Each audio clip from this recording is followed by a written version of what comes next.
Welcome to the Best We Could Be podcast, the space for thought-provoking, fun, and inspiring conversations through millennial voices. I'm your co-host, Eliora.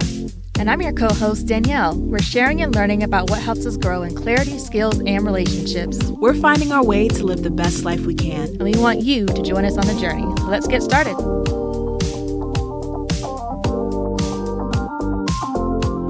Hi, everyone. Thanks for joining us for episode 2 of our podcast, Solving Loneliness. I am Eliora, and this is my co-host and very, very dear friend, Danielle. Hello, people. Yes.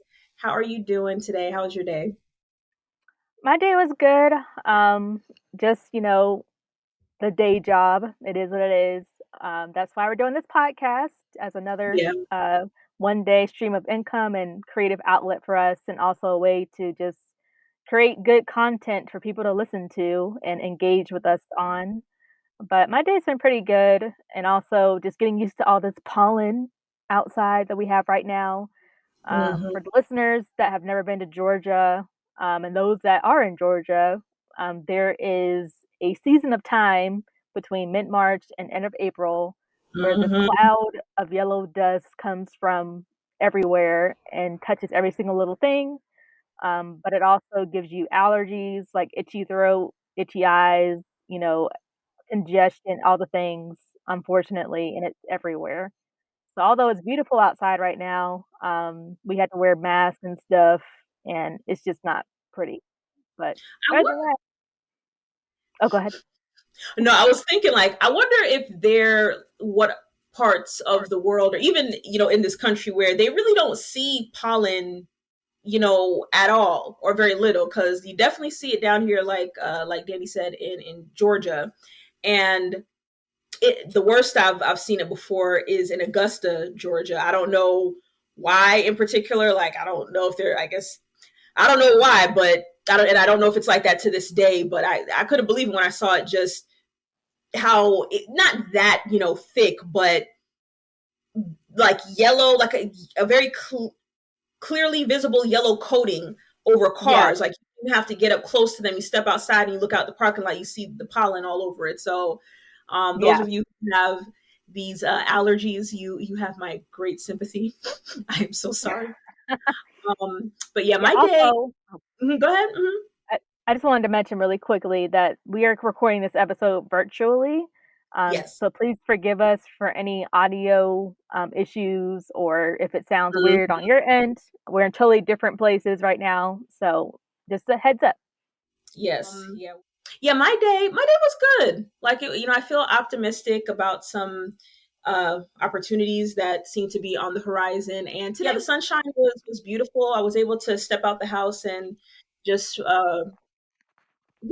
grab something to eat. And I love being outside in nature. So that's what I would have ideally liked to do. But I'm glad I at least got that.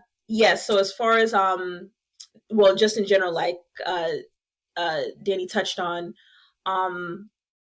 we're just exploring doing this podcast. One of the reasons being as a creative outlet, and also to connect with people. So, very fitting that we're doing an episode about loneliness. And one of the influences for this episode is, of course, we all remember the pandemic of 2020. Okay. I'm sure we will never forget. How can we forget? Yes. Okay. And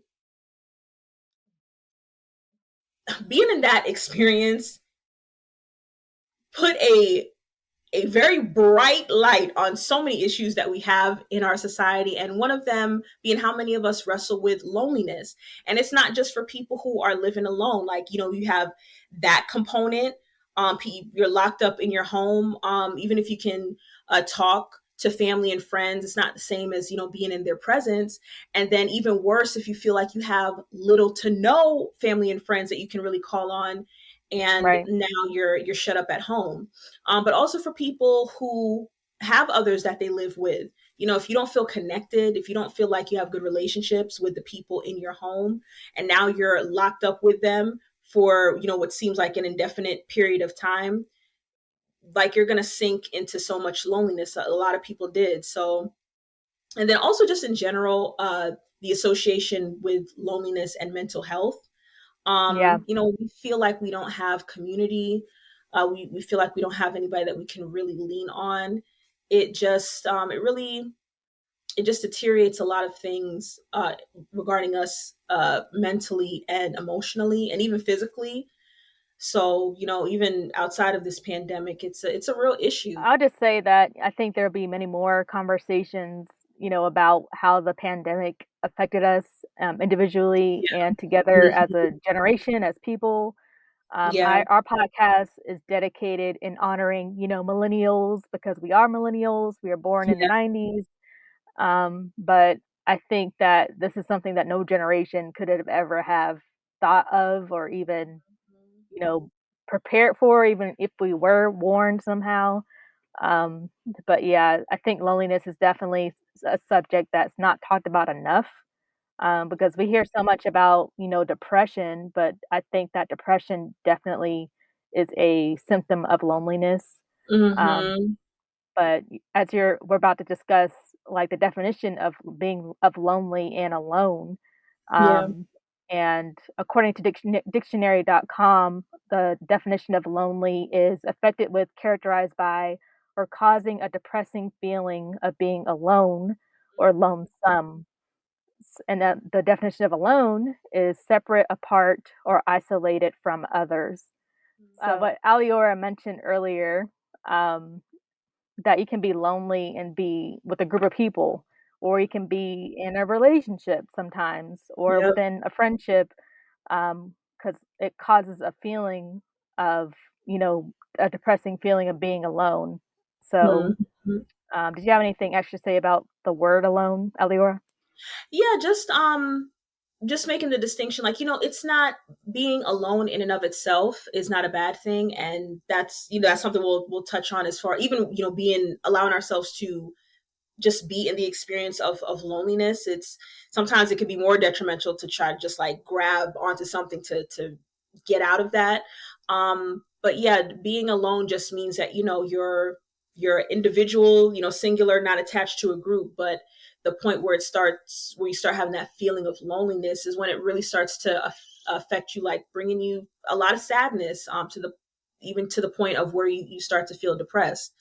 So like we touched on, you can live alone, and if that's your choice and it's something that you find a lot of solitude in, it brings you comfort, uh that you just enjoy it, right? You don't feel lonely.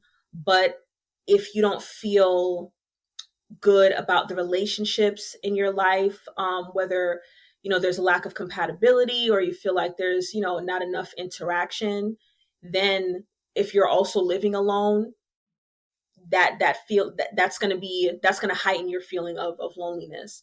And if you feel different from others, again, like not feeling that compatibility, and that could be in general, like overall, just the core of who you are, when you don't feel like you fit in with someone, or the people around you. Or sometimes it could be circumstantial, in a situation where generally you have good relationships where you feel like you're understood, but in this particular situation you don't feel like people are getting where you're coming from, and it can make you feel lonely. Even a friend's party, people that you actually know. But if Hmm. you're not there emotionally or mentally, then you might start to feel lonely. Yeah, yeah. And just to touch on some stats that we found in regards to loneliness. So in regards to the different generations, so we're millennials, and the generation coming up after us is Gen Z. So there's this study that Cigna did back in 2018, um, where they surveyed more than 20,000 US adults ages 18 and older. And so some of the things that they found, so normally, uh, our millennial generation, in terms of age, what you'll find, like as far as this year 2023, normally it's said like we're right now, like we're 27 to 41 approximately, and then Gen Z is what's ever below that. Yeah, I think the youngest of them are still teenagers, like late teens.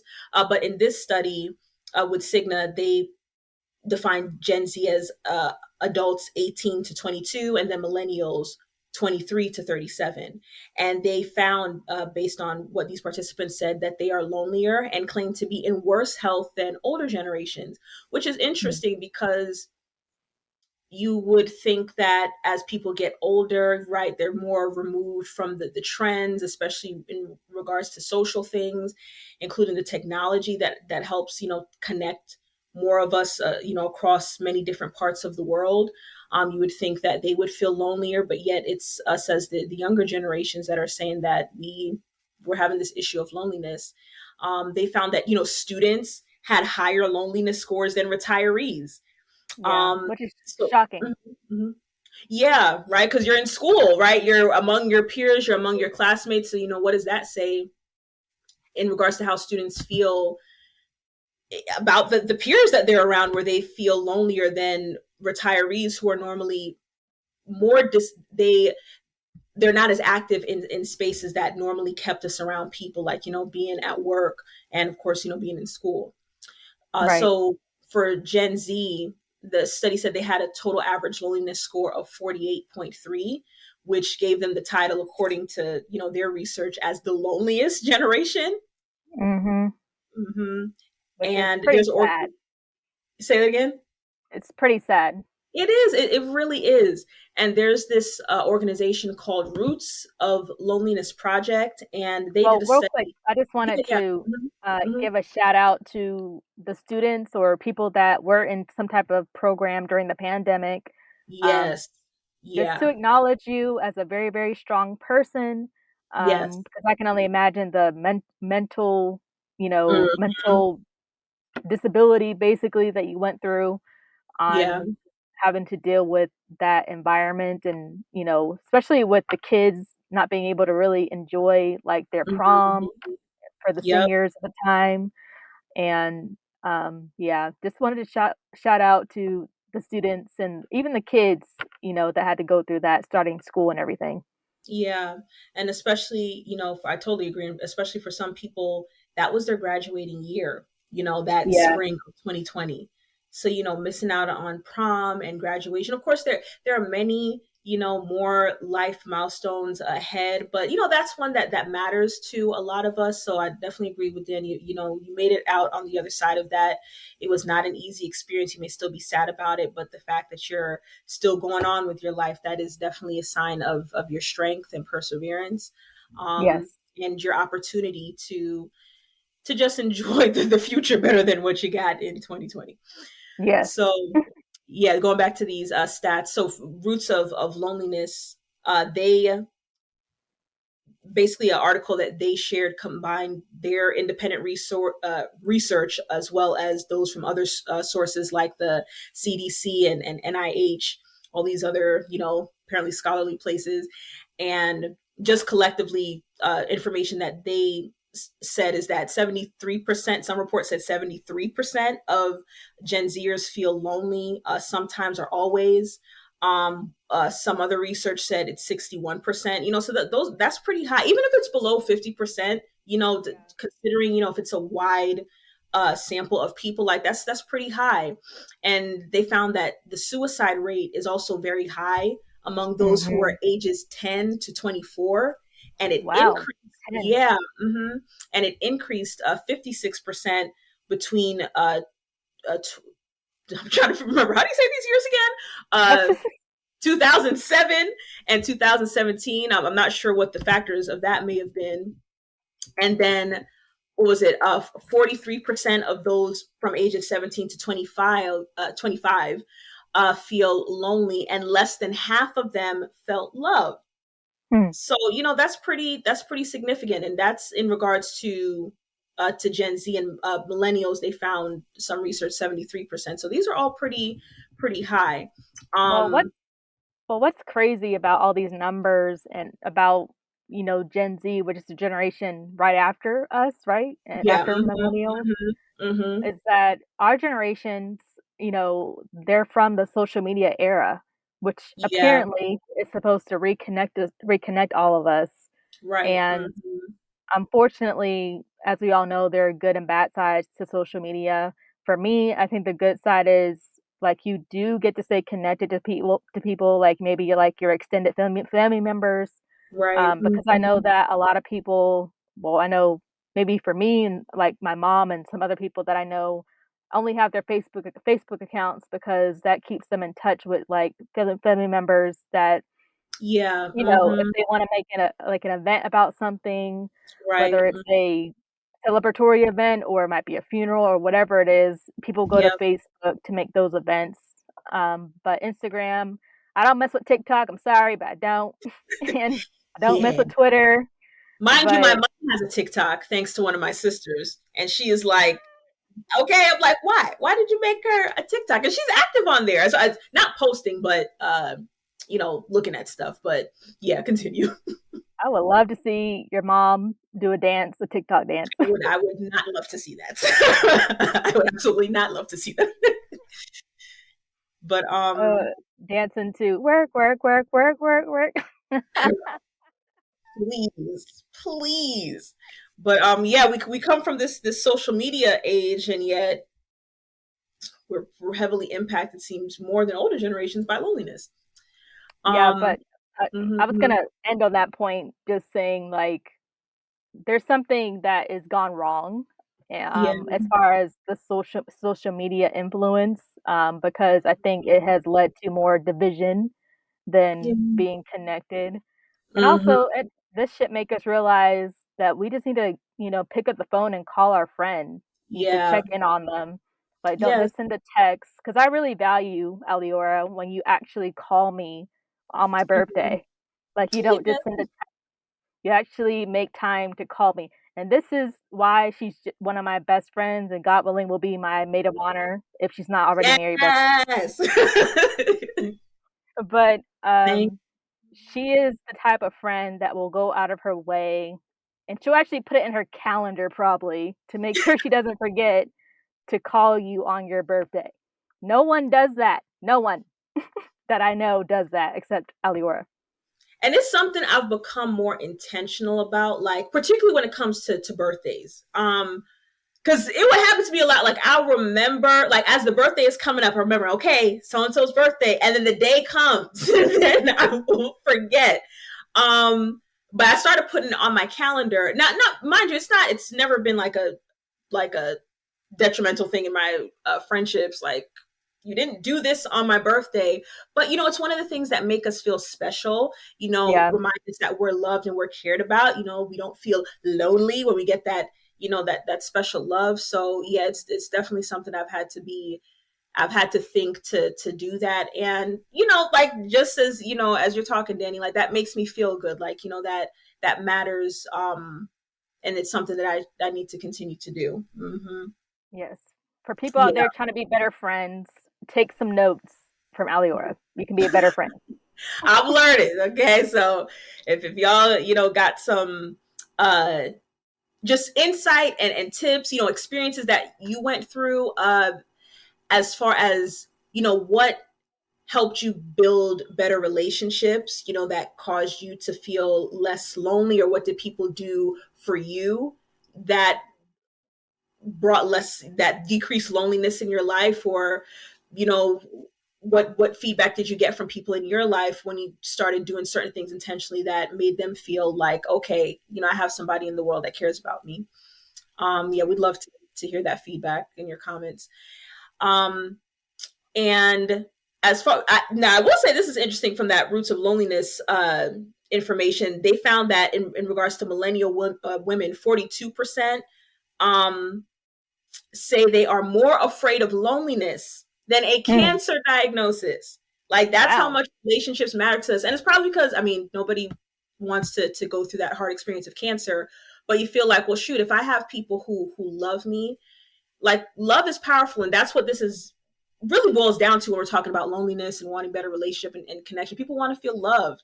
And even if you're Mm, going through the worst experience, if you feel loved, it's amazing how much it could bring a lot of solace to us, as right, opposed to, you may not have a physical ailment, but being alone, feeling lonely, can make you feel like physically ill. right. So yeah, in regards to the older generation, like with the Cigna study, they scored lower. They only had 38.6% that felt that had that total average score. And no, I'm sorry, that wasn't who did I say that was for? That was for whichever group is called the greatest generation. Those are the adults that are 72 plus. Now I will say this. I do wonder if it has to do with maybe our younger generation, like we're more vocal about our feelings of loneliness. Is it Yeah. that we're in tune with ourselves to notice that we're lonely? I feel like there are different factors. It could be that. It could also be that, the older generations, they may be stronger than we are in certain ways emotionally.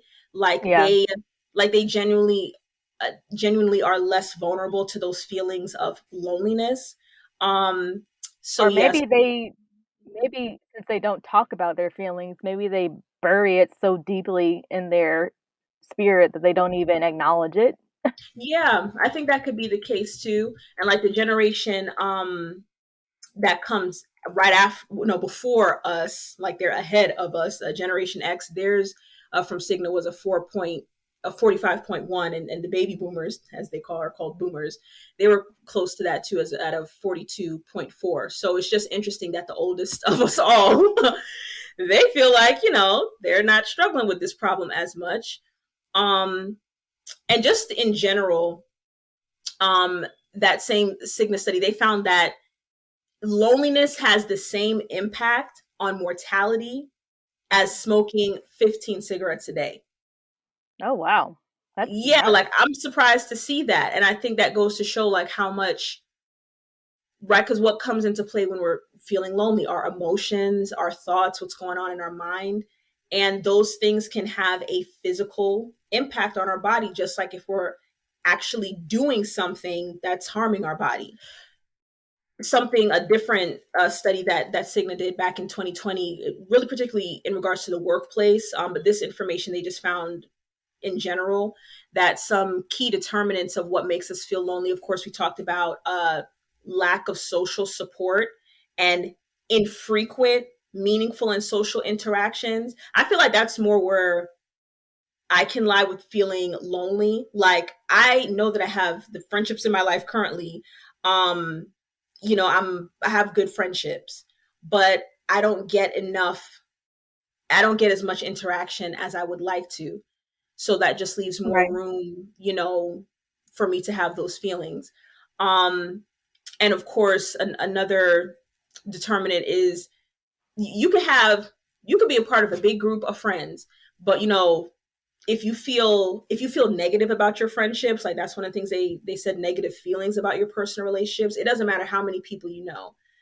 If you don't feel safe, if you don't feel loved, you're gonna feel lonely. Right. Um, and one other thing is like lack of balance in our daily activities. So doing too much or too little of any given thing. So whether sleep or work, and I think that plays into those things affect how much we can enjoy the relationships we have and build new ones. Like if I'm working too much, right, I don't got much time. If I'm Right. working too little, a lot of times that means like I'm not making a lot. So, finances actually, one of our friends, Kenya, she sent me this TikTok that this lady did, just talking about how just about all the things that we want to do to spend time together involve money. And for a Yeah. lot of people, like that is a barrier. So, that's how your work situation can affect that. And then of course sleep. Of course if you're sleeping too much. But if I'm sleeping too little, I'm not really present. I'm not really living in the moment. Um, and how can you connect with people if your mind is is not coherent, right, with the people you're around. Right. And So speaking of people you're around, I guess it's just very important to um just to be with people that you're comfortable with being with. Um yeah, Obviously we all want to be buddy buddy, or I mean I assume most people want to be buddy buddy with their family.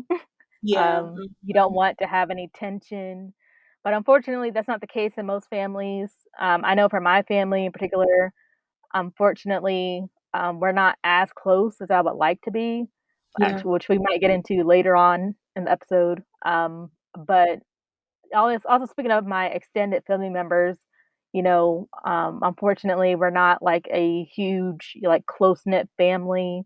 Like we Yeah. might see each other like once every couple of years, or we might Mhm. speak like once around the holiday season, maybe. Yeah. Um, but I think that with that lack of closeness in my family dynamics has led me to want that closeness in my friendships, which I don't know Mhm. if that's the most healthy thing or not, but I tend to judge how my friends treat me in a way that I should judge the way that my family treats me, if that makes Mhm. sense. So that's something that I've been working on in the last, 2, 3 years, but it's Yeah. something that it's important in any dynamic is that you feel comfortable and loved and, wanted by the people that you're around. Yeah. I agree. And that's something that we have we'll touch on later, how loneliness can make us, really examine the state of our relationships, that confronts us with decisions that we need to make to change if we don't want to, have this level of loneliness that we're experiencing in our lives, and I also found interesting, there's this article from Psychology Today back in 2020 talking about, are you married but lonely?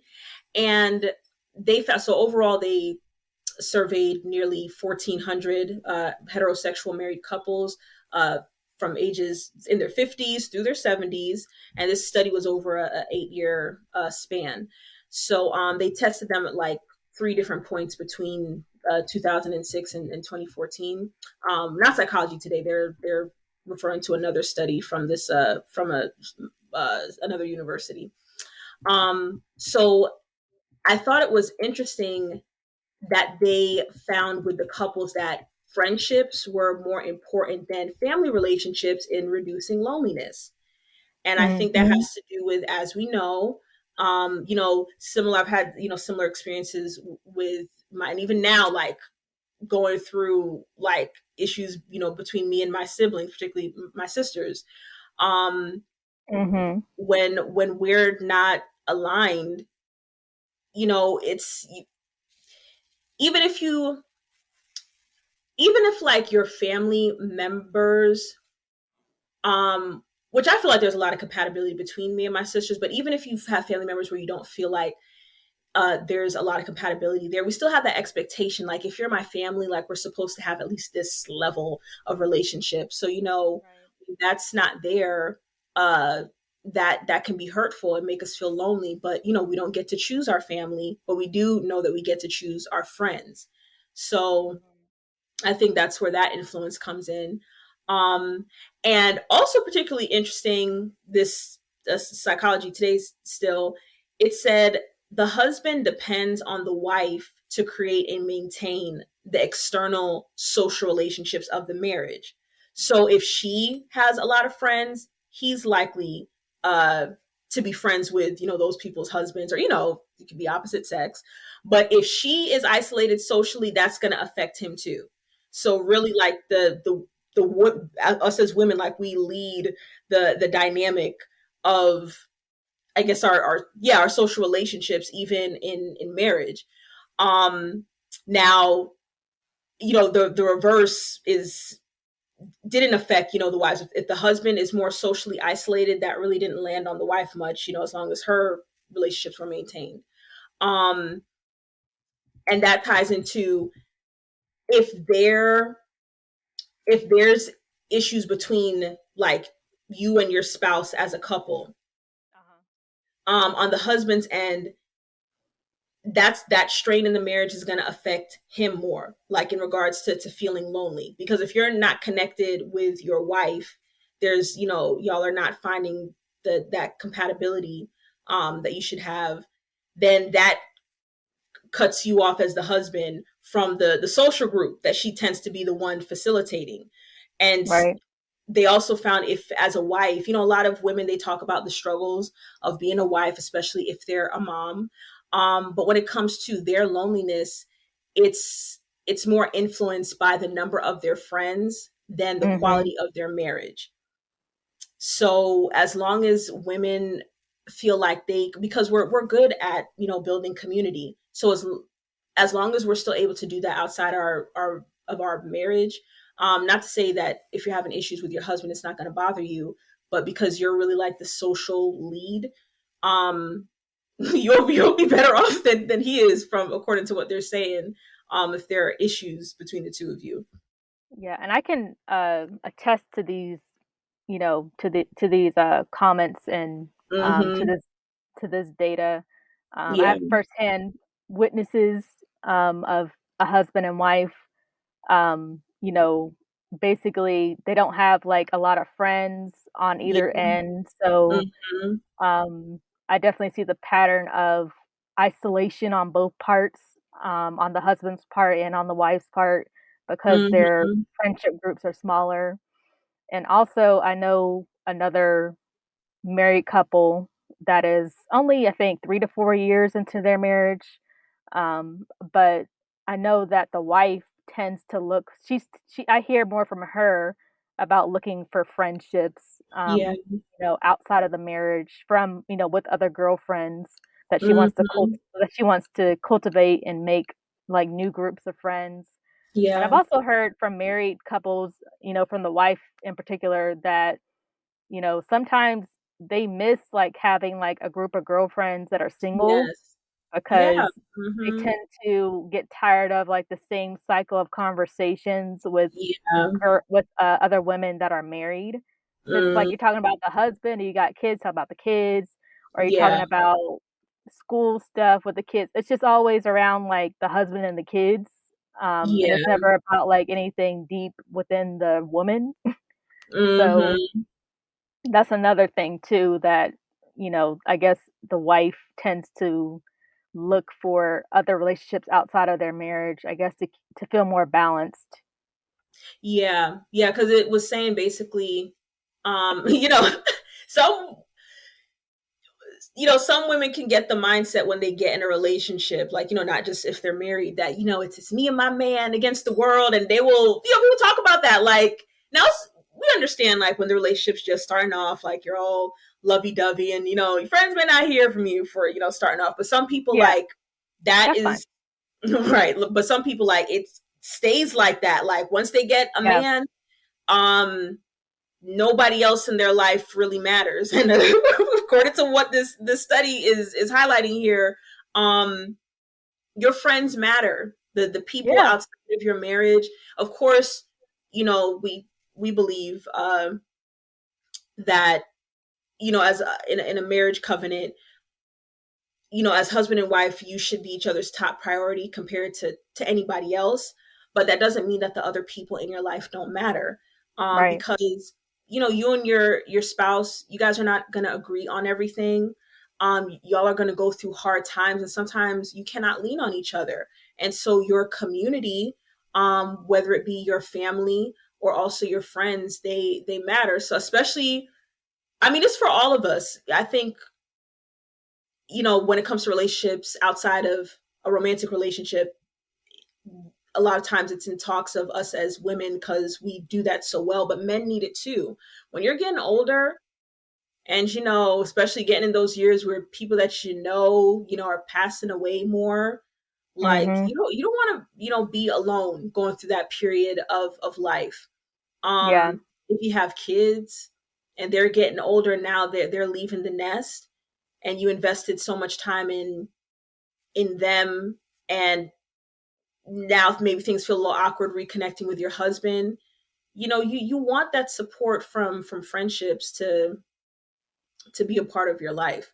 I yeah, hmm With the married couples that I've known, like, that have been within my circle of friends, I always, well, one, I am a girl's girl, but I do also think it's influence. Like, I don't interact with the husband like that.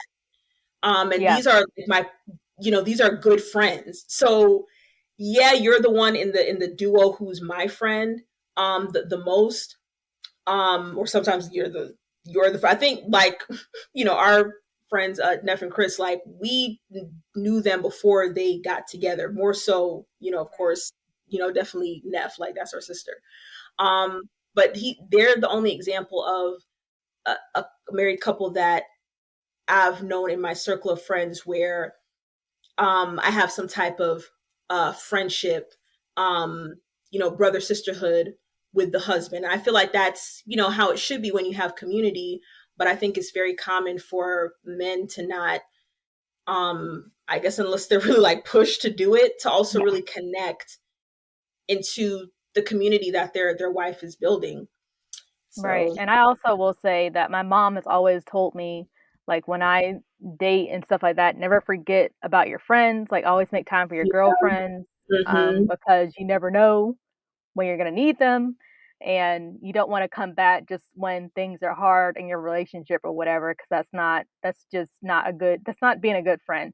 Yeah. So always keep your friends, involved in your life to some capacity. Yeah, I agree. And of course that affects, when you become a parent. Apparently Nestle or Nestle, how do you pronounce it? The brand? Nestle? Nestle? I thought that was a candy company. It is. Well, we know them for that, but I believe like they own a lot of they own a lot of other brands. I know I forgot which drink brand it is that they own. So if I pronounced it wrong, listen, just okay. But they surveyed over 8,000 moms and dads who have children between 0 months, as they put it, to 12 months in different countries, in 16 different countries. And they found that out of those people, 32% of new parents said that, despite us living in a world where it's very easy for us to reach people, it's easy for them to feel very isolated and lonely, during this stage with their kids. Thanks for listening as we talk through this episode's topic. Even more than you listening in, we're excited to have you join our conversations through our segment, My 2 Cents, where you share your personal experience and insight or just what you love about the podcast. Before new episodes, we'll ask for your submissions on our social media based on the topic. If you just want to give us good feedback about the podcast, send that our way anytime. Share your submissions by DMing us on Instagram or Facebook at BWCB Podcast, or email us at info.bwcbpodcast@gmail.com. This episode, we're so grateful to have insightful guest commentary sent from Brinya Bain about why connection is important and how to get more of it. Brinya is the owner and coach of Soul Strategy Coaching. She's passionate about helping women gain confidence and skills to create a life and business they absolutely love through mindset and business coaching, with a special place in her heart for women of color. Her services include a 4 to 12-week program filled with confidence and self-love coaching, and of course, business strategy, content creation, and organic marketing for your needs. To learn more and work with Brinya, connect with her on Instagram and YouTube by following at Brinya Bain. Now, let's get into some of her perspective. So, why is connection important? There are so many reasons, but I truly believe that connecting with others is a part of our humanness. It's one of the things that makes us human. It's literally like we're hardwired to need connection with others to best function as humans. And also, I think that connection is really important because it helps us to understand our own selves better. So connecting with other people, it strengthens our own sense of who we are. It strengthens our own identity as well. So like, for example, when I was first starting my business, first becoming an entrepreneur, I was working my 9 to 5 and the corporate world was all that I knew. And so my identity at that time was really planted into being an employee, planted into being a person that was an entrepreneur. So I knew that to think differently, to act differently, to be a little bit more risky, to really step into that role as an entrepreneur, I needed to connect with other people who were entrepreneurs and who thought in that way. And through that, I was able to detach from my identity as an employee and better attached to my newer identity as an entrepreneur through hanging out with them and seeing the similarities that I had to other entrepreneurs. So one way of getting more connection with other people is to position ourselves in spaces where we have better, bigger opportunities to connect with the type of people that we want to connect with. So I believe like websites like meetup.com are great, or let's go back to going to church. If you want to connect with more like-minded people, you can go to church, or if you want to learn how to ski, you can join a club. If you want to read more books, you can join a book club and connect with other people who are book lovers. Another way to connect with people is to ask for it, right? So sometimes we are nervous about like asking to connect with people, but it can be a lot more simple than we think. Something as simple as maybe we find that we have a similarity with someone. We can say, hey, I would love to do this thing with you, or I would love to like hang out with you again. I would love to connect with you in another space. So just voicing that we are looking for connection and inviting other people to connect with us is another way that we can foster connection with people.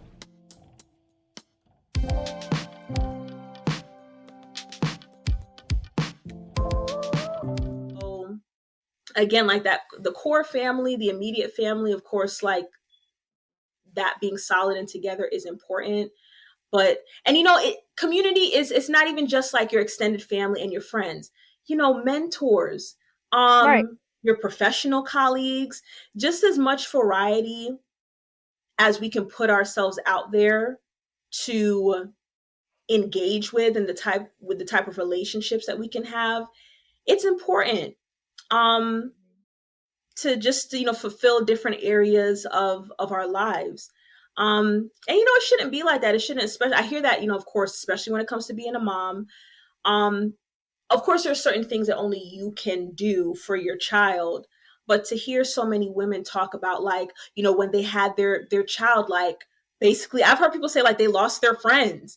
I Yeah. think more so, especially if you're younger, especially if you're a teenager, and also in your 20s, because like the people in your age, like, they want to go out, and to me I'm like, I'm sorry, like, if you're my friend, even if I'm not at that stage of life, I felt like that, even, being younger, in my 20s, like, I wouldn't, if you're my friend, I'm not going to drop you because, oh, you can't. To me, that means like, okay, that's like, like, these relationships are surface level. Right. Right. Because you're deep rooted community. They're going to be there for you, as best they can, even if, they can't be there physically as much, at least to like check in with you, like, not you out here feeling like you don't got a soul to call on now when you have a child that you have to take care of. Yeah. But there are also some women, I'm not going to say this person's name, of course, but there are some women that maybe, really enjoy just being a wife and mom, and they don't really want or care to cultivate or continue relationships with their friends because they're so used to the day to day and the pattern of their family dynamic. They don't really want to break up the cycle. Or I don't know, maybe it could be also maybe like a form of social anxiety, because they had a child and they've been with their family, so they don't want that social awkwardness of catching up with people. So they Mhm. just decide to stay away, from their former friends, I guess, because Mhm. there's, one of my friends that, she got married and she also had two kids, and I do appreciate, like, she is one of those that will check in, Yeah. every now and then. So I do appreciate that, but I do recognize it seems like she's just really, enjoying this chapter that she's in. And I have no hard feelings whatsoever, but just Yeah. from my observation and speaking to other women that could be this way, maybe they just really enjoy being in that chapter of being with their husband and their children and just really dwelling in that, part of their world. And they just don't really think about the life before because they're so deep Mhm. into the chapter that they're in. So there Yeah. could be women, I don't know if, men, deal with that too. It's a different experience for men, Yeah, as we know, when it comes to fatherhood versus that'd be motherhood. interesting to know. Mm-hmm. Um, but I think maybe that's just some women just don't really think to, you know, cultivate those relationships outside of their family. I think that I would think that for those cases, it's very easy to exist like that when you feel very good about, things going on at home. Yeah. The day that y'all go through a real hard time and you feel like you cannot connect with this person, you can't rely on them, whatever, we're not wishing bad on anybody's marriages, but we're people, we're flawed. We can't control each other's decisions, so things happen. Or even though people can get sick, so that affects the way you can just indulge in just only having eyes and care for your spouse. Those things, when those times come, I think you're gonna realize I need community outside of what I have at home. Like Yeah. this is important. Or or they're just very, particular with their community, and they only Yeah, that could decide be. to let people in that are in the same chapter or level that they're in. So it won't be Yeah, some like people like that. awkward or hard to keep up Mm-hmm. with people that aren't in the same chapter. For example, Mm-hmm. I met this girl who, through a meetup app and stuff like that, when I was trying to just create a bigger social circle for myself. And Yeah. um, we met up at this place called Marietta Square. If you're, shout out to Mm-hmm. Marietta Square. I love that place. But they had an event, like an art festival of some type there, and it was her and her husband. And I don't mind ever like being the third wheel. Like, that's fine. If as long as the Yeah. husband is cool, I'm cool. Right. Me So too. it was my first time meeting her husband, and it was a fine event. So I thought, we had a good time hanging out. But like Yeah. a day or two after, she sent me a text basically saying like, "I'm sorry, but like I don't think we can be friends because you're in a totally different spot in your life." And I think in our conversation on that day, I might have mentioned how I was trying to I had goals to like move out to the West Coast. So I guess Mm-hmm. in her mind, she took that as like I'm gonna be leaving Georgia soon, which is not the case. Okay. So she was like, "I'm sorry, but I don't think it's gonna work out, with us being friends, blah blah blah. Have a nice life, bye." It's like, what? God, like, I mean, you can be friends with people who live for different. And don't get me wrong, like, I can understand, like, well, I particularly want to invest in the people that are here because I'm trying to build community, but I don't know. I guess it just depends on the person. Like, if I feel like I connect really well with somebody, um, I'm open to if you live in a different state. Now, I will say I'm still open if you live in a different country. It's just there will be the barrier of how often we could physically connect, but it just depends on the people. I feel like if both parties like are really into building a friendship, they'll find a way to make it work. So, Right. yeah, Yeah. people are able to have their preferences. Um, but just overall what we've been talking about, like just how different stages of life, how we can be how loneliness, just impacts us, different groups in this society. And so, loneliness is not something that is just associated with us single people, people that don't have children. Right. Um, we just need each other. We just need to be able to, especially for those who marriage and parenthood take up a lot of their time. And also we have to understand that it's not easy, right? Because there's a lot of responsibilities in Yeah, of regards to course. that. My encouragement or our encouragement would just be, of course you have to prioritize your family, but just do the best that you can with trying to put yourself out there to build relationships outside of that. Because some of the strain that you may experience, being a husband, a wife, a mother, a father, can be alleviated um, when you have more meaningful relationships with people in your life.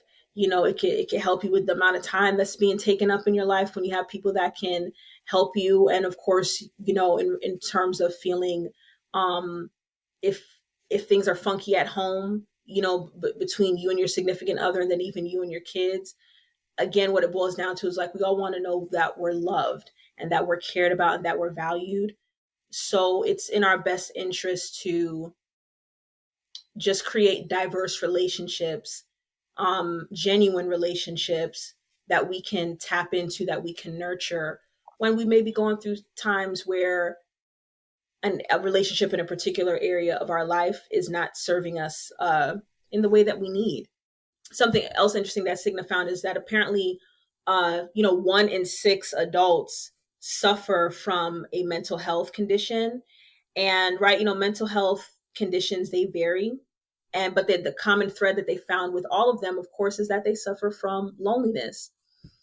There's this other mind.com, I believe. What do they have here? So yeah, they just noted like the different types of mental health issues that can be affected when we feel lonely. Of course, feeling depressed, anxiety, low self-esteem, sleep problems, increased stress, and of course also it can result in it can contribute to substance abuse. That's something also that there's a nonprofit called the Jed Foundation, and they particularly focus on teens and young adults, like helping with their emotional health. And another thing that they also noted with substance abuse is suicidal ideation. So, when we feel lonely, it's a form of pain, right? Yeah. And when we don't have those relationships that really build us up, right, we're wired to self-preserve. We're going to try to find ways to cope. And if we can't find it in the types of people that we want to connect with, those are the effects that can lead us to, want to turn to substances to just escape from the reality, where we feel like we don't really have anybody, or we're, for whatever reason, not able to connect enough with the people that we do have. It could go to the point of you feeling like, it seems like this is how important we are to each other. One human to the other, to the point, like, if I feel like I don't have anybody, it could make me feel like I want to die. Like, I don't want to be here. It makes you feel void of love. So it's not easy to build relationships. It requires vulnerability, and there's going to be hits and misses in doing that. In the process of trying to build relationships, I'm gonna I guess I'm going more towards as we want to talk about our personal struggles,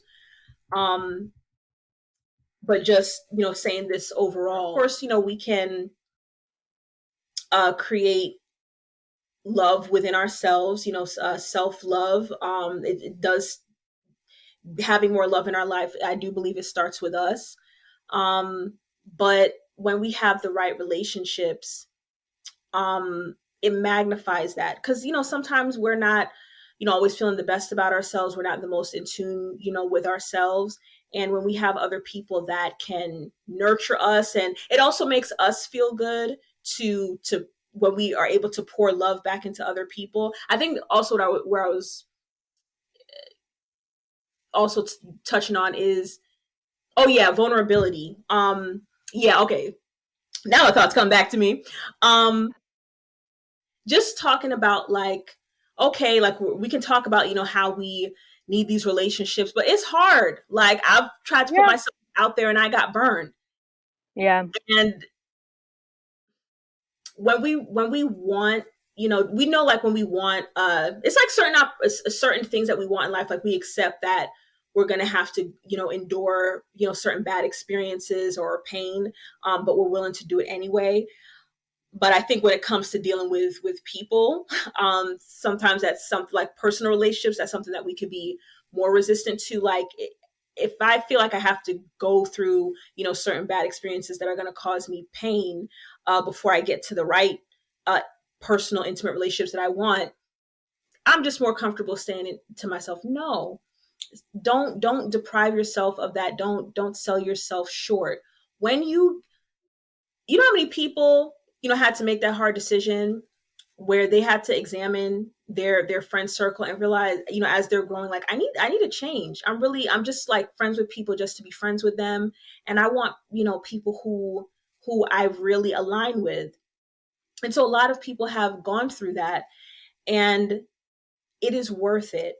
Anything that, that we really desire, that's going to be good for us, just be willing to go through the awkwardness and sometimes the pain of, the trial and error of being vulnerable, and maybe people don't reciprocate it back, or, maybe people even mistreat you. Don't allow that to stop you from being intentional about putting yourself out there to find your kind of people, because they're out there and you deserve that. So that's right. And also, just hitting on one of the statistics here, from the Mental Health Foundation UK based May 2022, it says that more than 1/3 of those surveyed would never admit to being lonely, and 1/4, 25%, say they feel ashamed about being lonely. So it's just one of those words. I guess it's kind of like, from back in the day when people didn't want to say like they're going to therapy. Yeah. I think this is the same situation for our generation, I guess, because we feel so connected, quote unquote, through social media. Yeah. And it's easy, as we mentioned earlier, to connect with people simply through a text. So I guess for our generations, it might feel weird to tell someone that you're comfortable with, I'm lonely, because you might be afraid that they're going to judge you. Like, what do you mean you're lonely? Like, you're in the house here with us, or, we just hung out. We just hung out like yesterday. Like, what do you mean you're lonely? Like, and it's just getting that feedback from someone that you trust or comfortable with, in a way that you might not expect, or you might not get the answer you want from them. So I guess that's just a feeling of being lonely that you keep inside, which it contributes to all these different Yeah. stressors and mental health issues, because it's just I guess the stigma of being lonely is not really understood.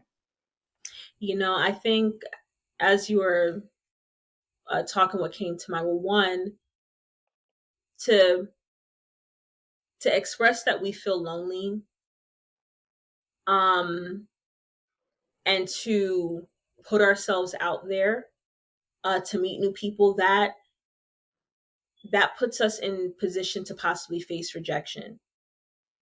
And Yeah. if we're already feeling lonely, right, we're having that significant sad, this depressing feeling of being alone, the last thing that you want to now encounter is being rejected. If we know that there's something in our life that we don't like, and we have some level of power to change it, sometimes it's something you have to fight to keep your, for some people it's very easy, like to, oh, I'm feeling lonely, I need to go out and meet more people. And they're very good at doing that. They just need to recognize that, oh, I'm feeling lonely, and they're, once they put themselves out. But for some people it could be, really hard. And this is more so what I'm speaking to is when you want better for yourself, sometimes it's going to come with a fight. And sometimes the biggest obstacle that you're having to fight is you, like having to deal with you in the process. And the more that well, let me finish this thought. And if something is worth it to you, keep your eye on that goal that you envision. Like I envision myself, like I in this big wide world, I know that there must be somebody, who is like me, or not necessarily like you, but at least compatible with you. And I see other people with their friends that they look like they can really trust, people that they can call on. Whether it's to have deep conversations, to vent, or hey, I'm free, and I could just call somebody up and you want to go do something. I want that too. If that's what you envision, keep your eye on that goal. Because that's what's going to help you to push through when you have those experiences where you felt really rejected, or maybe you didn't necessarily feel rejected, but you thought a connection was going to be something and it just left you disappointed. Yeah. Don't lose sight of your goal of the types of relationships that you envision for yourself. And the other thing I was going to touch on is that with any life experiences, the more that we the more that we encounter certain things, it refines our discernment. So, part of what influences, why we can struggle to make good connections is not just the time issue, not just the barrier of money, but also like us not being discerning about the types of people that we best connect with, the types of people that we should connect with. And trust me, when you meet enough people, especially if you go through experiences where you felt like, somebody treated you badly when you're trying to put yourself out there at whatever level, you will learn discernment. Like, okay, I recognize, these types of qualities. I'm seeing the early signs of this. Let me, disengage here, so I can keep my optimism up, to continue to meet more people throughout my life. Or, not even just people who may mistreat you, but people that you just know, oh, I'm seeing like, okay, I recognize this. And I can see like down the road, like me and this person are not going to be compatible long term. So I know I can stop my thoughts of like, oh, like maybe this, or I already know, what this is. So let me disengage. And so you learn better of how to choose people for your community, from friends to mentors to, however you connect with people professionally. Now, talking more of ourselves personally, what would you say, Danny, is your first memory of feeling lonely? Well, I guess for me, the first interaction of human beings that we have is through our family, more Yeah. so our mother. Mm-hmm. And, for those of us that are able to establish a relationship with your mother, I'll have to say my first feeling of loneliness was just not feeling close enough to my immediate family. Like Yeah. I feel like I am more so a mommy's girl, or however you say that. Yeah. I'm Mm-hmm. closer to my mom, but Mm-hmm. overall, like I wish I had closer relationships with my siblings, and then maybe a better relationship with my dad. He is involved in my life. I'm not trying to paint a negative picture at all, but it's just not the type of relationship that I wish the relationship was better with my dad and with Yeah. my sisters. And of course, there's little things, with my mom, but nothing like too shattering. Um, but I think because of seeking for that closeness in my family, like I said before, I tend to look for that closeness in my friendships, and that has led to me, being taken advantage of, as a friend for my kindness in friendships. That's led to me holding certain people to higher expectations, Yeah. Mm-hmm. because I put the same expectations I have for my family, I put on my friends. And I think you are okay to have high expectations with your family members because that's your family, that's your blood. So you obviously expect, high results from them when it comes to what you want from them in a relationship. And I had to learn over time, and especially in the last couple of years, that I can't put the same expectations, you know, on my friends as on my family, um, or really expectations in general. Like I have to just keep them minimal Yeah. because people are going to be people, Yeah. and I've had to turn that into really. I think you even said this to me at one point, Aliora, that I really just had to find a home in myself. Like I really have to just be okay with spending time with myself, and which we'll get into later on about things you can do to get over being lonely. But I really have started to just enjoy being amongst myself. I think I've even had moments, when I was living alone in my apartment where I was like, I really love being to myself. Like, this is kind of Mm-hmm. nice. Um, but yeah, that's the first memory that I can think of where I felt, feeling lonely is within my family household when I Yeah. was younger and also a little bit into my college years. Um, Mhm. but with me becoming a young woman and, establishing my own life, et cetera, I'm just the family dynamic is still somewhat the same, but I've now just I've accepted it for what it is and not complaining as much. And now I'm more so focused on building, my own life, God willing, my own marriage, my own family, Yeah. um, and looking at it, just going forward from here. But that is my first feeling of loneliness. Yeah. What about Yeah. you? Yeah, I relate to that. And that concept of finding home within ourselves, I actually got that from one of my sisters as she was processing an experience, part of a larger life lesson that she's possibly, still would say she's still learning now. But yeah, my first memory was within my family too, and amongst my cousins. I I mean, I've reflected on this, and I realized, like, from a very young age, I felt uncomfortable, either to the point of being uncomfortable or just like sensing that I don't fit with the people around me, as well as I wanted to feel like I fit. And some of that has changed, over the years as I've gotten older. Um, and, that's from family to, around, other people outside of the family. But that first memory, definitely within family, particularly like me, my cousins, because we're kids, and that's where the most of my relationship interest was, kids around my age, and Hmm. especially within my family.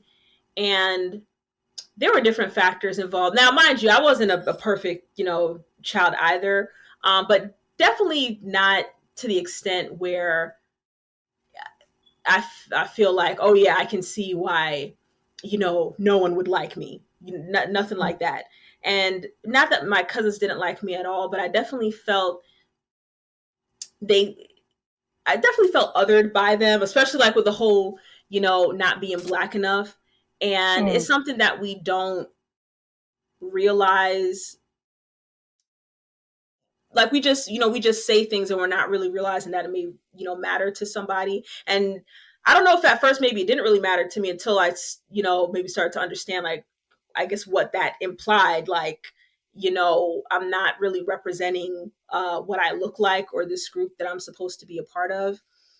So from those types of comments to um some things that maybe they were interested in doing, or like ways about themselves that I didn't feel like was compatible with me. And not to like say, all these things were wrong, but just not feeling like I just don't feel highly compatible with you. And that makes me sad, because in my mind I envision like, oh, these are my cousins. Like, and some people, like, they have those memories of their cousins, like, oh, like my cousins were like my built-in best friends.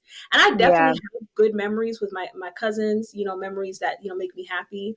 But the earliest ones that make me sad or that, made me sad, I feel like I'm in a healed place about them, was also in regards to my cousins, and then, other peers, like people at school, the kids at church. What are some factors that tend to cause us to slip into loneliness? So I'm sure, like after the well, I could say probably in the beginning of the pandemic, we were Mm-hmm. probably all like freaking out, like I'm never gonna see so and so again, or when can we see each other?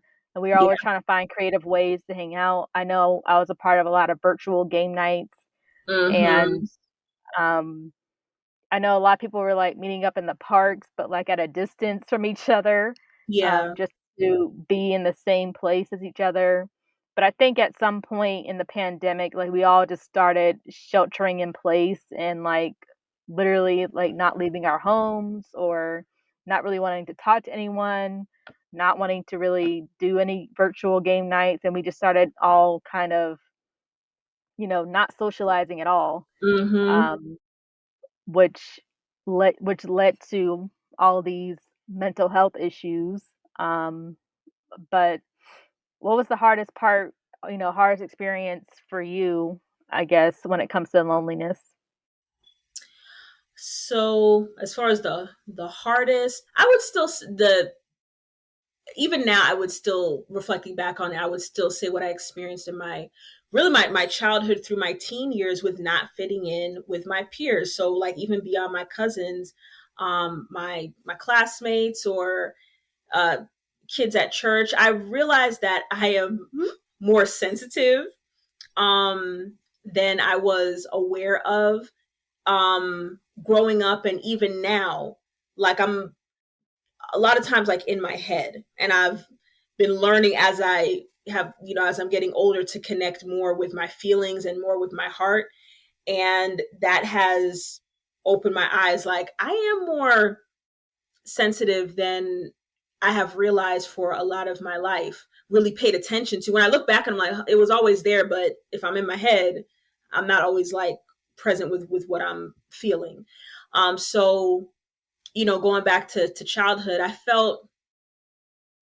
if I felt like, well, not just felt like, these weren't things that were just perceived, but when people make comments that suggest that you are not accepted by them, or people, when you're a little kid, they don't want to play with you, or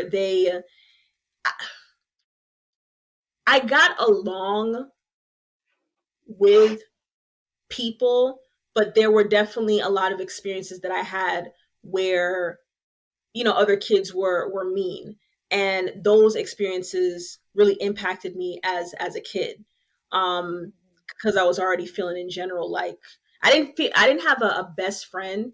And I would even say now, like in my 30s, like reflecting back on that friendship, like that was definitely a true best friendship. Like I Mm. really found like my first person, and in that friend. Shout out to Shantae if she would ever see this. I still have very good memories of that. Yeah, but that experience in regards to my peers, that lasted, even throughout high school. When we got to college, you and I met in college.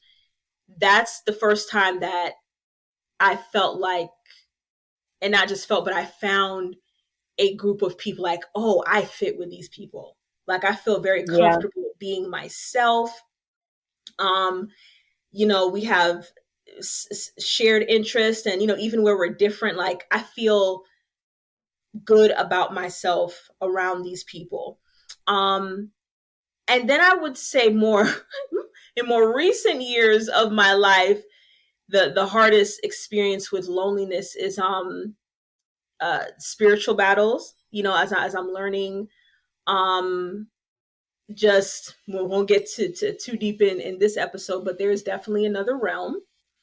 um and some of us, such as myself, have certain sensitivities to experience certain things. I've never seen anything, thank goodness. Okay, I don't want to be that sensitive, but experiencing things in my dream world, or just how certain things that can happen in my waking life. And I am fortunate that I do feel like my friends, you know, from what I've shared with you guys, like, you know, while maybe to certain things, maybe if that's not your experience, you're like, oh, like, this is foreign. I don't feel dismissed or like, you know, I'm crazy. It's just that, other than, you know, one of our new friends that we're making, the other, you know, those of you who have been my friends longer, it just haven't had the same experiences. So like trying to communicate certain things has been difficult, trying to find the words to explain them, or just sometimes not wanting to share them because I just feel like it just sounds crazy, like, you know, coming out of my mouth.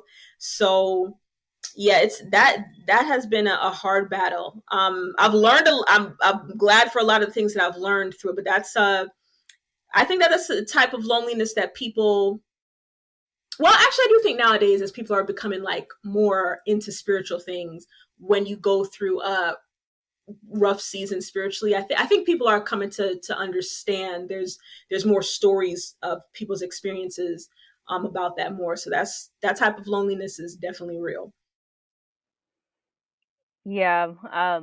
Yeah. Spirituality is a whole nother conversation that, you know, we'll get into in one of our other episodes.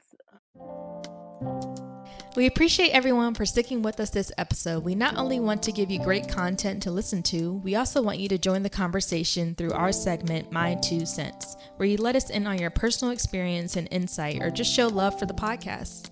Keep an eye out on our social media when we ask for your submissions before new episodes based on the topic. To give us good feedback about the podcast, you can share those messages anytime. Share your submissions by DMing us on Instagram or Facebook at BWCB Podcast, or email us at info.bwcbpodcast@gmail.com. We have more guest commentary from Brinya Bain about why loneliness isn't always bad. As the owner and coach of Soul Strategy Coaching, Brinya loves helping women who are ready for a confidence and self-love boost to go after their big dreams in life and business. One happy client, Nicole, says she's like a friend who makes you feel at home, is your cheerleader, and gives honest feedback to help you dig deep to your true passion. To get connected and learn more about Brinya, you can find her on Instagram and YouTube by following @Brinya Bain. Now, let's hear more of her insight. Feeling the sense of loneliness, right? It can help if we are comfortable with it and if we understand that it is a part of being human as well. It can help us become more self-aware because we can start thinking about, well, why am I feeling lonely right now? This information can be really helpful if we find that we have a lot of friends. Maybe we have a lot of friends, but we're still feeling lonely, right? And if that's happening, then maybe that means that we are not surrounding ourselves with relationships that are deep enough to fulfill us, to fulfill our, or satisfy our need for that connection, for that intimacy. So sometimes it can help with that. Sometimes it can help if we maybe don't have a lot of friends, and it can be the driver to make us like put ourselves out there, right? To form better, more deeper relationships as well. So yeah, loneliness definitely can help us develop better relationships because it allows us to assess if the relationships that we have are deep enough, or it allows us to assess if maybe we need to find better relationships. A way that loneliness helps us to become more independent is because, you know, some days, some nights especially, we can't always call somebody up if we're feeling lonely, right? Sometimes we have to weather through that feeling or that emotion by ourselves for that night, or even for sometimes weeks at a time, sometimes even months at a time. For some people, they're lonely for years, and that's just the way that sometimes it goes. So this can help you to become more independent because you become less dependent on having to have someone there. having to have someone there to function. And this can also be helpful for creating better relationships, because sometimes we stay in unhealthy relationships, and this is with friends or with significant others. We stay in unhealthy relationships because we're lonely. So if we understand that you can be lonely and it can be okay, then that does give us a better sense of independence, which also allows us to develop those better relationships.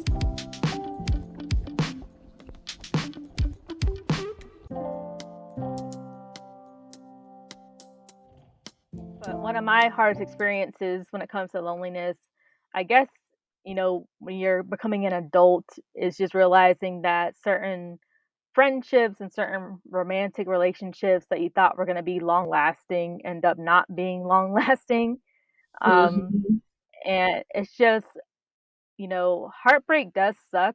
It really does. But I Yeah. think there's also a lot of healing, underneath the heartbreak, not only from being broken from the situation with that person, but also it leads to like a deeper root of healing within yourself, Mhm. that you didn't know that you needed. Um, so I would say that the hardest part is just realizing that you have to let go of certain people that you thought Yeah. were always gonna be there. But in the Mhm. beginning, it feels like, you're in a state of despair, like, "I'm never gonna be the same again."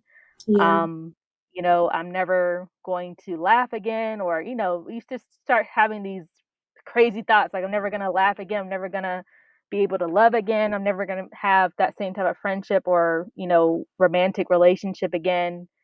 You Yeah. just start having all these negative thoughts, which are not true. Right. Um, but, you know, it's just a matter of growing up, and unfortunately, loneliness is something that I don't think we'll ever do away with as we get older and Yeah. you know, Yeah.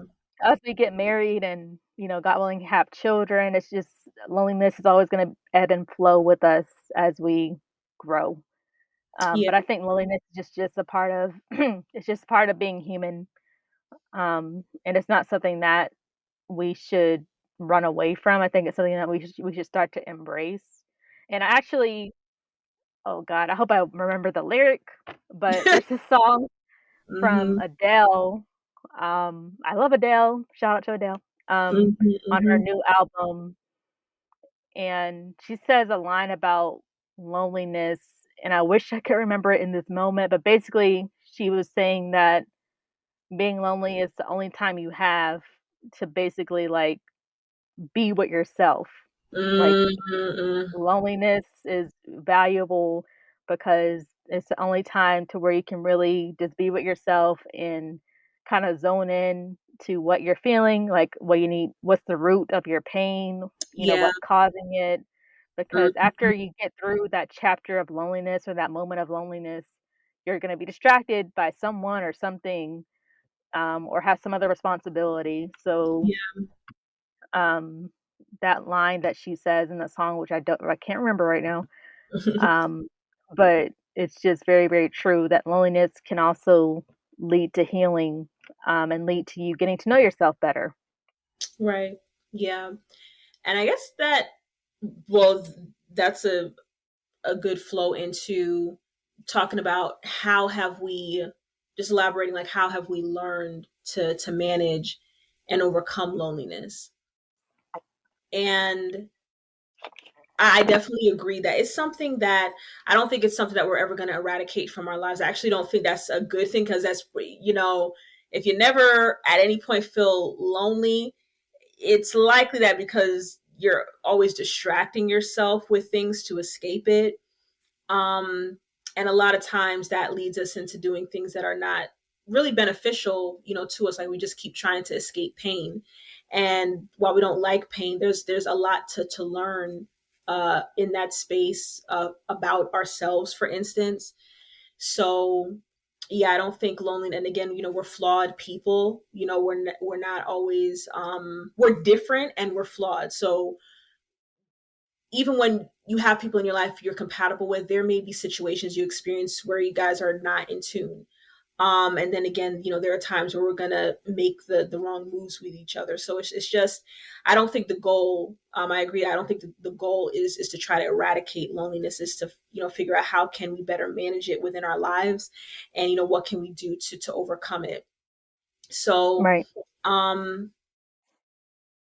For me, one of those things is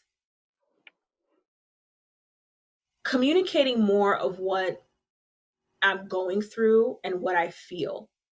And that had to start with me becoming more self-aware. Me not wanting to run from things in life that, make me sad. I do feel like I've been a self-reflective person for a big portion of my life. Even in points, to extent of like criticisms that are, not helpful to me. But still a level of like just examining myself and, why do I feel the way that I feel? Why did I do whatever it is that I did? Why did I react the way that I react? And more in my late 20s to early 30s, really focusing more about, my feelings and understanding that loneliness, what helps to combat that is when we feel, when we talk about meaningful relationships, like what makes our relationships meaningful, when we feel known by the people, right? So you can be cared about by people, like your parents, a lot of us, our parents care about us, but some of us could also say that we don't feel like our parents really know us. So even though we have love, we're not experiencing or enjoying the love the way that we could, because for whatever reasons, we're not opening ourselves to really be known by them. And so that's a lesson that I'm learning. What does it mean to be known, by the people in my life, at a deeper level? And again, that requires vulnerability, and that's scary.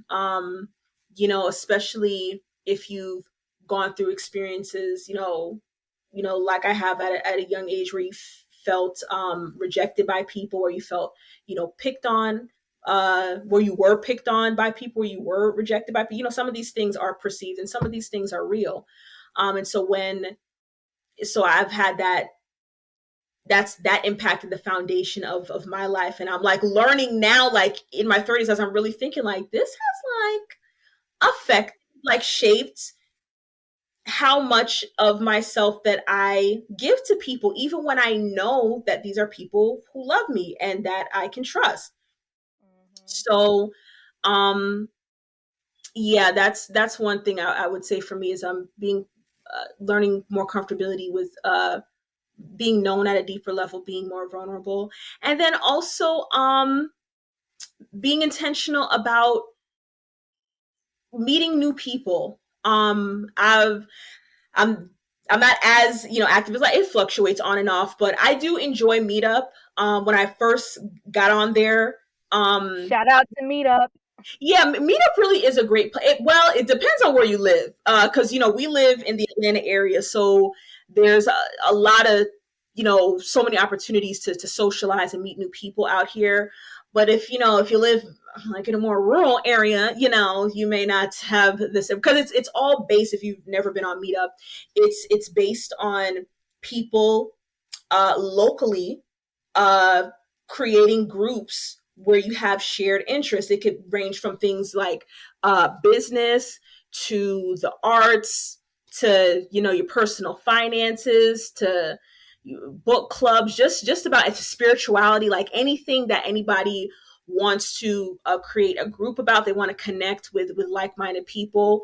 That's what's done on Meetup. And when you join, you could join multiple groups, and you will see the events that are scheduled, because there's organizers from one to more for each group. And the quality of each group depends on how well the organizers really lead it and how well the members participate, really.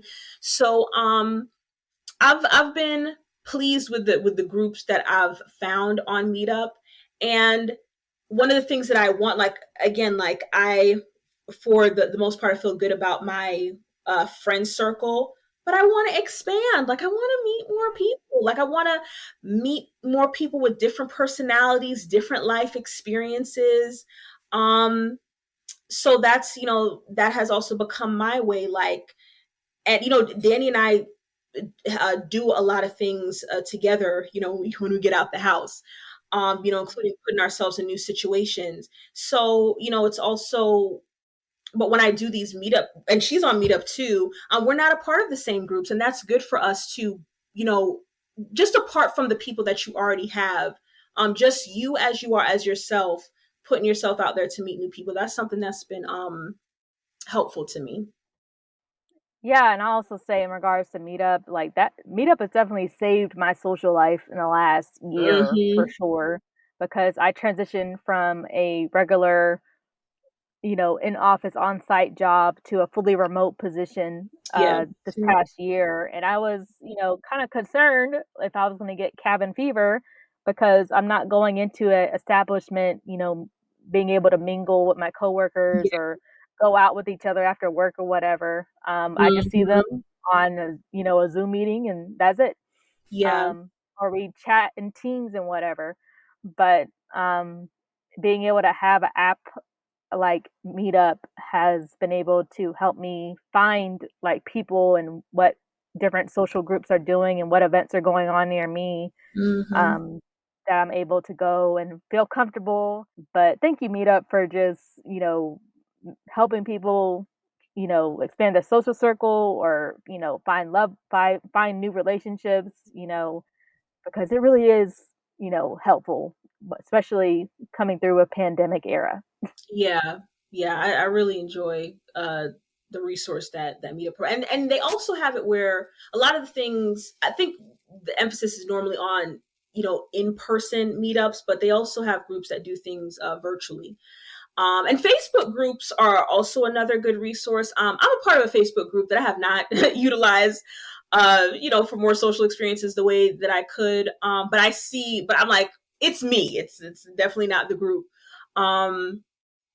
So yeah, that's the, if loneliness is rooted in not feeling compatible, like not having enough compatible relationships, then, for all of us, it's going to involve, if we want to overcome it, got to meet more people, got to get to know myself, to, as I'm doing that, so I can choose better relationships, right? That's not just applying to romantic relationships, that also applies to friendships. Yeah, that So part. yeah, right. So within that, the ingredients that, make us feel connected, or the different forms of connection, let me say it like that. We have emotional connection, there's physical, there's intellectual, and there's spiritual. And whenever we're talking about connection, we got to think about not just going into it like, what do I want to get, but also what I want to give. Like, there are valuable things within each of us to serve people's needs in these different ways. And the better that we give out, I believe the better that we get. So, when I think of emotional connection, I think of feeling safe with somebody. Like, I feel at ease. I feel accepted, like who I am at my core. And accepted doesn't mean like everything, like the person may agree with, with everything that I do or everything that I think, but I do feel acceptance. I feel like my cared about, meaning like my life matters to that person. Like, so when people, check in on you, or people remember things that matter to you, like that gives me that feeling of being loved. And physical connection, I do think, as far as my love language, I do I would say that I I would say that I lead with physical, which I think maybe surprising to people that know me, because I don't think that's one of the things I would be known for. Like, oh, I'm a very, physically affectionate person.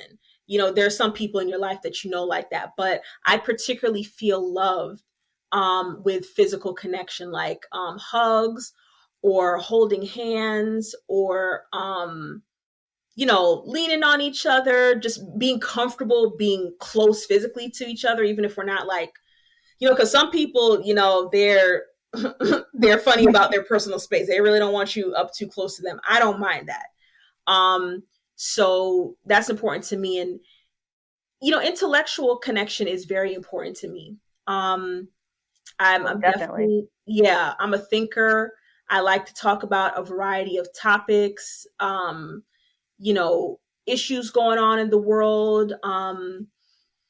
Think of, different things that we could do in the world to make it better. And I was thinking about like, how would I make the distinction like between emotional and intellectual? Like, we know that they're different, but it's one thing for me to feel safe and loved by somebody. It's another thing for me to feel like our communication, the way that we communicate is in sync, and the things that we're interested in communicating about are compatible. So that's how I would, describe that. And then also spiritual. I am a Bible believing person. The whole Bible, in the sense like of what things still apply, for us to do today. So I've definitely connected with just certain mindsets or perspectives of people that have different faiths or different spiritual foundation. But mine is rooted in the scriptures, as we call the Bible. And so that's how it's defined for me when I talk about like deep spiritual connection. Like, we particularly have that perspective as our foundation. So I guess going off of what you said, what I look for in connection and compatibility when it comes to friendship and, romantic relationships is, I guess, just like making an effort to be in my life, whether that be like, hey, we haven't talked in 6 months. And actually also acknowledging that we haven't talked in 6 months and not just popping out of the blue like, hey, let's go do this. Like, hi, how are you? Or do you even know what's going on in my life? Like, actually acknowledging, like, you know what, I have been distant or I have been X, Y, and Z, but I do want to catch up with you. I do want to hang out with you.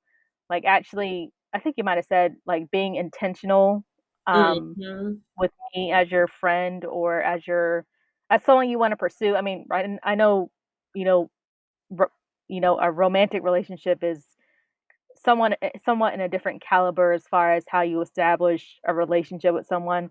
But when it comes to friendship, especially being intentional with that person that you want to build a friendship with, and not just leave it on them to build the relationship with you. Like, don't make it a one-sided friendship situation. Unfortunately, I've had a few one-sided friendships, and now those friendships are either no longer in my life, or I've decided to put them at a distance and not really give too much energy into them.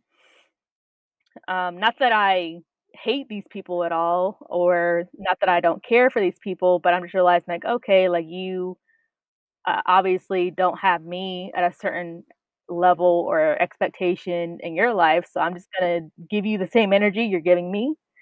And so that's one of the things I look for, is just making an effort to be involved in my life. And I'm not saying either that you have to call or text me every day, or we have to talk every week. That's not what I'm expecting at all. I'm just expecting like some type of effort when it comes to realizing, like, hey, I haven't heard from Danielle in a while. I wonder what she's up to. And I'll just look on my social media page to see what I'm up to. Like, actually call me or text me, like, hey, let's go meet up at a park, or let's go, hey, I'm having like a dinner friends, you want to come out to this, like, be intentional and, show me that you want me in your life.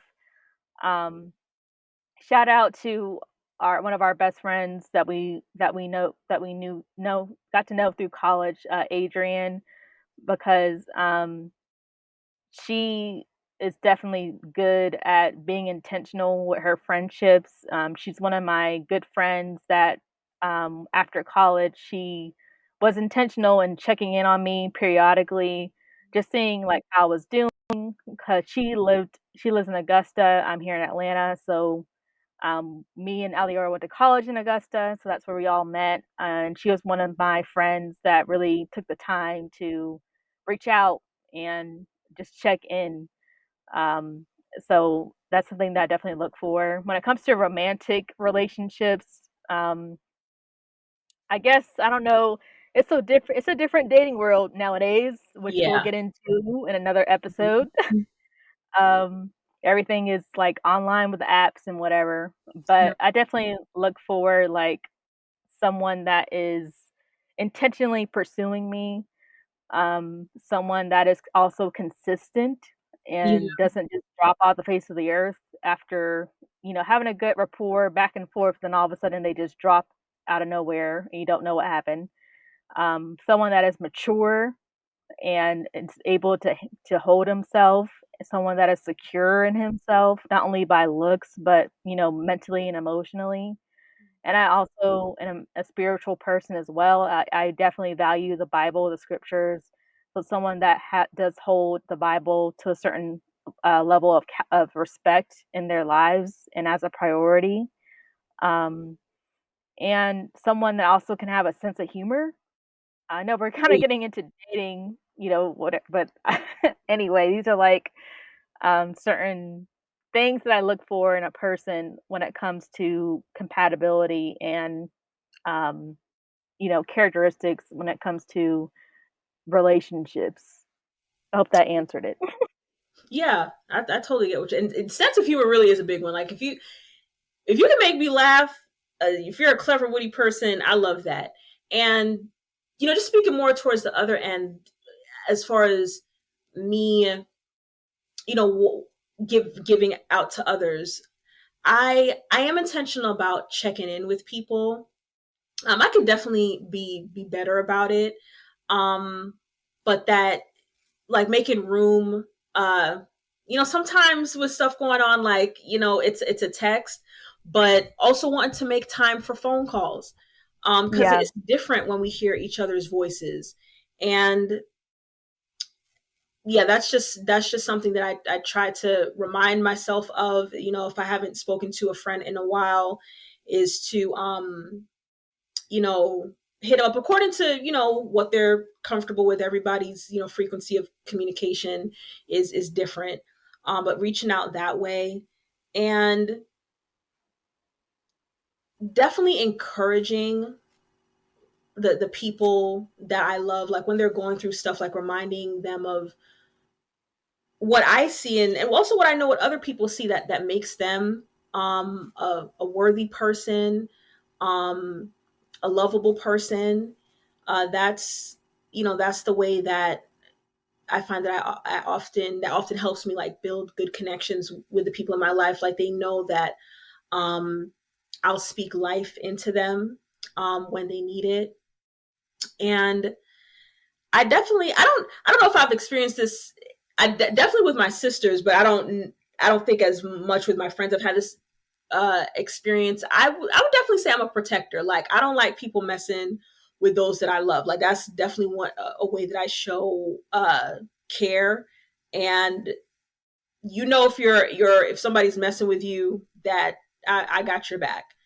And what some people, they don't have that. Maybe they may have relationships, but you feel like the people that you got don't step up for you, like in conflict. Like, that can make you feel lonely. Like, Yeah.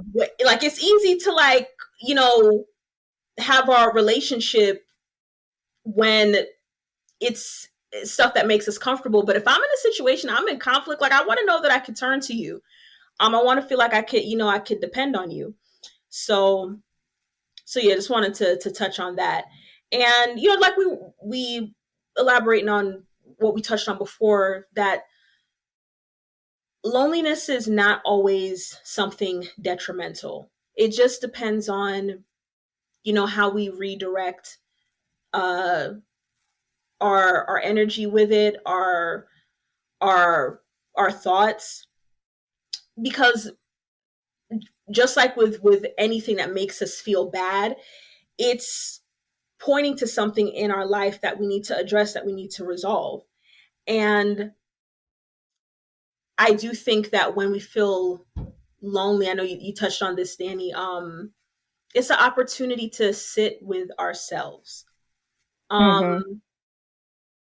You know, all the factors that, you know, have created this experience of loneliness in our life is not always external. Sometimes it's things going on within us that we don't realize, that is like, you know, self-sabotaging the types of Yeah. relationships that we could have.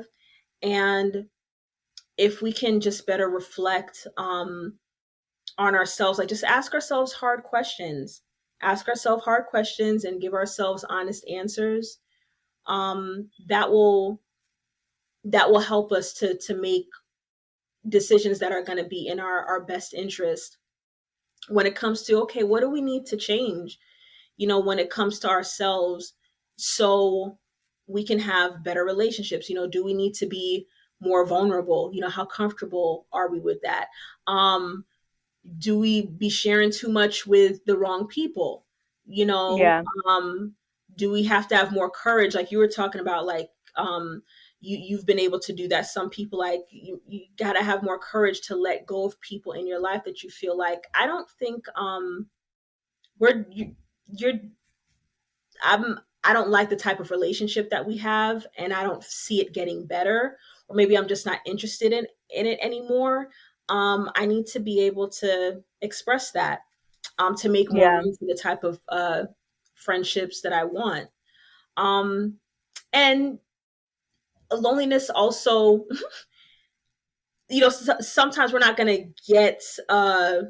It takes time to build relationships. So in the meantime, like what are we going to do? If you really feel like you don't have anybody, um, don't let that stop you from living your life. I do think that loneliness can help push us to a place where, you know what, I got to get comfortable doing things on my own. Yeah. Like for me, you know, I'll take myself out to just do things locally. If I want to try a place, yes, you know, eating by yourself, that is okay. Mm-hmm. People are really minding their business. The only people that are not minding their business are people who are just, they're judgmental, like particularly about that, because they would probably they would probably feel particularly judged by that. Like they're not comfortable with that, so it's uncomfortable for them to see it. Um, Even if somebody notices that you're like, people aren't fixated on that. I think for the most part, just like when you go to the gym, you know, if you're overweight, yeah, people can see, but people are at the gym with their particular focus in mind, and Right. you should have the freedom and comfortability in yourself to do what you want to do in that environment. So, you know, same thing with eating by yourself, or just, you know, if I want to go like check out, you know, some local, you know, art place, because, you know, that's what I'm into, or if there's some type of festival going on, just like being okay, like, you know, maybe the people that I love, they're not available, or maybe they wouldn't be interested. If I'm feeling lonely, I can alleviate that by taking myself out to do something. I've also extended that to, I'm hoping I could keep it up annually, but taking myself on road trips by myself. Because I realized, like, you know, I do want to explore more, and I don't have to wait, you know, every time when people can come with me.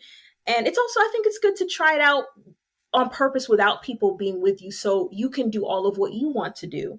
Right. And basically, I guess the point we're trying to make is maybe to alleviate loneliness is to change your environment. Yeah, Um, Whether that is because, you know, not everyone has the money to take themselves on a solo trip. So maybe right. it could be Hmm. taking yourself to the park, or um, if you have maybe a community pool near you, maybe just taking yourself to the pool, or in your neighborhood to for, you know, an hour or so, just just to do like a new activity, something out of your routine that you haven't done before. Or simply, also going on a walk around your neighborhood, or in the city if you live in New York City or something. But just doing something new to kind of get your mind off things, or to get to something outside of your usual routine, also can lift up your spirits in some way. I know during the pandemic, like, I think a lot of people were just, well, I know me and my family, we would just go on random drives just to get out the house. I like that. Just drive around to, like, the park and come back, and or just, take a walk. I know a lot of us became, like, walkers and maybe hikers in the pandemic because that's the only thing you could do outside. Um, but doing a new activity can definitely help. I know for me, when I was at a point where I was really lonely in my life, I took myself on a solo, overnight trip to this really nice place in Georgia. Um, and it was just my first, I think it was my first solo trip, overnight trip. I don't know if I could ever do like a solo, like 5-day trip or 3-day trip. I'll have to look into that, Eliora, because I know, and get some advice from you because I know you've done it before. But for now, for me, I think I can only do like a day or a night overnight trip by myself. Um, but I really did enjoy it because it gave me some time to really just, like, own my space and really own the experience that I wanted to have for myself. I didn't have to ask anyone else, like, what do y'all want to do? Not that I, think that's a issue to ever have a group trip. I love group trips, but sometimes it's okay and, nice to just kind of go on your own time to do what you want to do. Um, and it also helps with more better self-care as well. Yeah. And I remember at this retreat at this place, there was a few married couples there, and it was like this bed and breakfast place. So while I was eating breakfast, this lady came over to me, and she was married, and she was saying that she wished that she did this, before she got married, to have that time to herself, Yeah. because she, I guess, misses being able to just have her own time, her own me time without having to answer to anyone. So it's definitely valuable to, take time to enjoy being with yourself. And even if you are married or in a relationship or whatever your situation is, taking care of someone, just give yourself a day if you can during the week to just do something for yourself that will put a smile on your face. Whether that's going to buy your favorite candy, or going to get yourself a coffee, or, like we said, going for a walk to the park, or even, giving someone like a friend or family member a call that you really, really enjoy their company or conversation. Just do something for yourself, to make yourself smile and to lift up your spirits. Because although loneliness, for the most part, has a bad rap, um, it isn't always bad, and can also, like we mentioned earlier, lead to healing, Yeah. not only in yourself, but can lead to healing in other relationships as well. Yeah. I agree. A thought that came to mind is like another benefit in the way like loneliness makes us sit with ourselves, not only to like reflect on things that maybe we need to work on, but also related to like being comfortable doing our own thing. Sometimes we have to figure out what we like to do. If so much of our life has been we've been around people a lot, but we find that we're struggling with loneliness. Sometimes we don't understand enough about what we really like, what we really want to do, because we're so influenced by everybody else. And when we get to reflect on that, like what actually makes us happy, not only, if we allow it, will it push us to do more of what makes us happy on our own, but also to share that with the people that will. Sometimes the compatibility could be like we're not sharing. The incompatibility, I think that's what I said, could be that we're not sharing enough of um the unique things that we like and that we care about. Not that the other people don't care about that, but we just need to bring it more to the forefront too. So those are our thoughts, just, talking through our perspectives of, uh, along with, what other people sources say. What is loneliness? How does it affect us? Um, why that's an issue, the issues with it, but then also, how we can overcome it, how it can be helpful to us. So just overall, just to drop some gems on you all, something we want to just always leave you with is, number one, I think number one is understanding that loneliness is not necessarily, it's not always bad. It's not something that we should always run from. We just gotta lean into it and see what we can learn from it to help direct us out of it. And, part of alleviating loneliness in our life is to just be intentional about having better relationships. Not only does that mean putting ourselves out there with the relationships that we have, to make them better, but also with new relationships. Not letting rejection stop us, not letting bad experiences stop us. Just believing that in this big wide world, um, if there are other people that would say like, "Oh man, I have the best community," I can have that too. I should have that. And in addition to that, what just thinking about what can we do, how can we give better of ourselves, um to the people in our lives, or going into new situations. How can we just be a valuable person in somebody else's life. That is also helpful in our journey of navigating, being less lonely, because this the same thing that we're looking for, other people are looking for it. So we can't just be thinking about what we want to get out of relationships to feel less lonely. It's a mutual effort. Right. So yeah, that's I think those are good, uh just takeaways, just to recap at the end.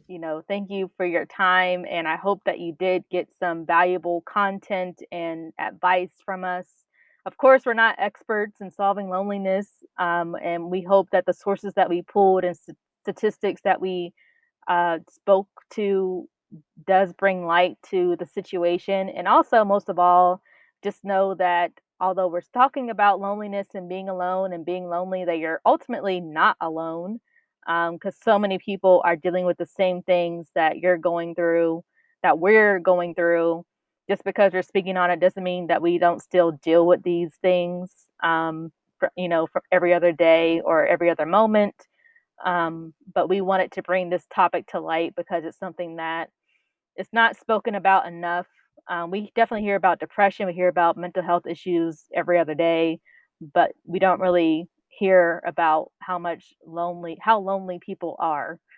Um, and I also make another quick note. I was listening to an interview about with a certain celebrity, and she was asked if she would ever go back into music, but the way that she answered the question was very interesting to me because she said that when she was doing music and when she was on tour, she felt very alienated and lonely because she said that when she was on tour, that she had to be more careful with where she went and how she went to places because when you're on a tour, your fans already know what city you're going to be in. They know when, they know the dates. So you can't be going to your local Target, once you're in that city because people are going to be on alert and people are going to recognize you. So there's going to be more attention on you. So you tend to have to isolate yourself or shelter in place in in certain areas, which tends to be very lonely. And I've also heard like people in the public eye, you know, they tend to be lonely more than us because Mhm. they, in a sense, feel isolated because there's all these different people wanting things from them and expecting things from them. And although it might be, genuine love, but it's not really at the root of it, genuine love for them as a person. It's genuine love for what they can give to us, whether that's their music or their acting or whatever it is. That's really what people are wanting, which can be draining. So I think also too, it just is another testament to the fact that although you might have a bunch of people around you or a bunch of people that follow you or your fans or whatever, you can still experience loneliness. So that's why it's so important to be able to have those moments to find a home in yourself and be able to embrace who you are, get to know yourself, so that once you do know yourself, which is going to be a lifelong journey, you will have healthier relationships, not only in your family and your friends, but also in your romantic relationships as well. Mm-hmm. Yes, right. We just hope that you all can take something away that is helpful. Thank you guys for listening and hanging out with us. Yes, so we're just finding our way with sharing content with you all as we're growing and learning, and we hope that you can grow and learn with what you hear us share. So this is the best. And follow us on our social media pages that we will link in the description on Instagram. I think that's the only one we might mess with right now, but we'll see, and we'll see how we grow. But thank you again for listening. Yes, this is the Best We Can Be podcast, and we will see you guys next time.